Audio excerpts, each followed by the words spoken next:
Hello friends, I am from Lakhani tech institute. और अब हम बात करेंगे फॉर्मेटिंग की। फॉर्मेटिंग हम पहले भी बहुत सारी चीज़ों में कर चुके हैं कि हम अपने अकॉर्डिंग किस तरह से अपने टेबल को या अपनी वैल्यूज़ को सेट करना चाह रहे हैं वो हम कर सकते हैं। तो फॉर्मेटिंग के लिए मुझे क्या करना होगा, मेरी ये जो वैल्यूज़ हैं, मतलब ये जो मेरे रुपीज़ हैं, अमाउंट है, सब मेरे पास अभी रुपीज़ में गिवन है। मुझे इसे अभी अगर करेंसी में कन्वर्ट करना है तो वो मैं कैसे करूँगी।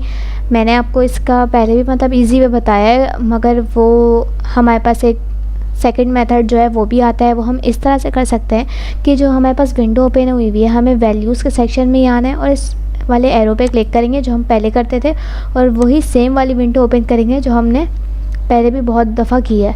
तो ये जब विंडो ओपन आपके पास हो जाएगी तो अभी हम यहाँ पर क्लिक करेंगे नंबर फॉर्मेट्स पे। नंबर फॉर्मेट पे जैसे ही क्लिक किया है, अब आपके पास जो विंडो ओपन हुई है फॉर्मेट सेल्स की, इसको देखते हुए आपको ये समझ आ गया होगा कि ये हमने पहले विंडो ओपन कर चुके हैं, मतलब हम किसी और तरीके से बट करते थे हम ये। अब मुझे यहाँ पर करना है करेंसी में, अपनी वैल्यूज़ को करेंसी में कन्वर्ट करना है कि ये मेरे पास रुपीज़ में शो हो जाए इस तरह से। तो ये मैंने करेंसी यहाँ से सेलेक्ट की है, ओके, और फिर मैं यहाँ पर भी ओके कर दूँगी। तो ये मेरी वैल्यूज़ जो हैं अब ये रुपीज़ में आ रही हैं, और इस तरह से मैंने फॉर्मेटिंग की है।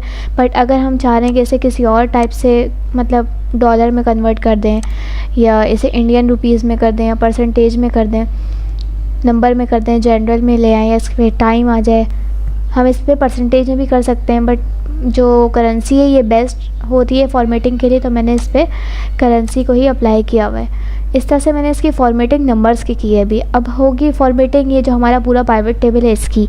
अभी इसमें आपको नज़र आ रहा होगा लाइट ब्लू कलर्स हैं, इनके सेंटर में या रॉज में कोई लाइंस वगैरह नहीं है। तो वो हम किस तरह से कर सकते हैं, मैंने जैसे यहाँ पे प्राइवेट टेबल ड्रॉ किया था, इसमें एडिशन की थी, तो यहाँ मेरे पास 2 सेक्शन एक्स्ट्रा मुझे मिले थे।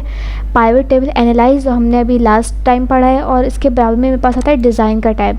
तो डिज़ाइन के टैब से आपको यही पता चल रहा होगा कि हम मतलब अगर यहाँ पे अपनी शीट में कुछ भी ड्रॉ कर दे तो वो हमारे पास एक डिज़ाइन का टैब जो है लाजमी हमें मिलता है। हम इस पर डिज़ाइनिंग कर सकते हैं। इनबिल्ट हमारे पास यहाँ पर बहुत सारी डिज़ाइंस हैं। मैं यहाँ से मुझे जो अच्छी लगेगी वो मैं सेलेक्ट कर लूँगी, और आपको जो अच्छी लगती होगी वो आप कर सकते हैं यहाँ से। फॉर एग्ज़ाम्पल मैं यहाँ पर ये ब्लैक कर लेती हूँ, मुझे ब्लैक ज़्यादा अच्छी लगती है, तो मैंने यहाँ पे ब्लैक सेलेक्ट की है। अब मैंने एक ये वाली इसकी थीम सेलेक्ट कर ली है। इसके बाद में हमारे पास प्राइवेट टेबल स्टाइल ऑप्शंस में 2 बैंडेड ड्रॉज और बैंडेड कॉलम्स के सेक्शन नज़र आ रहे हैं। तो मैं बैंडेड ड्रॉज पे जैसे ही क्लिक कर रही हूँ तो यहाँ मेरे पास एक, ये आपको थोड़ी सी लाइट नज़र आ रही है, बट ये येलो कलर की लाइन जो है मेरी रॉज में आ चुकी है। अब मैं कोई लाइट सा कलर लेके आपको दिखा देती हूँ। यहाँ पर फॉर एग्जांपल मैंने ये ले लिया, यहाँ पे मैंने बैंडेड ड्रॉज को रिमूव किया, तो यहाँ पर अभी कोई ग्रीन लाइन नहीं है। जैसे ही मैं बैंडेड ड्रॉज पे क्लिक करें तो यहाँ मेरे पास रॉज में जो है ग्रीन कलर की एक लाइन शो हो रही है, सिर्फ रॉज के अंदर, क्योंकि अभी मैंने रॉज में किया है। जैसे ही मैं कॉलम्स में कर दूँगी तो यहाँ मेरे पास हर सेक्शन के बाद एक लाइन ड्रॉ हुई हुई है कॉलम्स में। तो इससे जो है एक तरह से ये फॉर्मेट हो जाता है, टेबल फॉर्म में लगता है ये। अगर मैं किसी और थीम में इसको सेलेक्ट करूँ, अभी मैंने येलो की थी इसलिए आपको ये येलो लाइन्स क्लियर शो नहीं हो रही थी, इसलिए मैंने यहाँ पर ये ग्रीन कलर सेलेक्ट किया ताकि आपको यहाँ पे जो लाइंस है ये ठीक से नज़र आएँ। तो अगर मैं इसको रिमूव कर दूँगी तो ये मेरे पास ये लाइंस रिमूव हो जाएंगी, ऐड कर दूँगी तो ये ऐड हो जाएंगी। तो इस तरह से जो है हम अपनी टेबल में फॉर्मेटिंग कर सकते हैं। डिफरेंट डिज़ाइन है, यहाँ से सेलेक्ट करके कोई भी डिज़ाइन हम यहाँ पर सेट कर सकते हैं। तो आप इसे अपने पास ट्राई करिएगा। जब तक हम अपनी नेक्स्ट क्लास में मिलेंगे।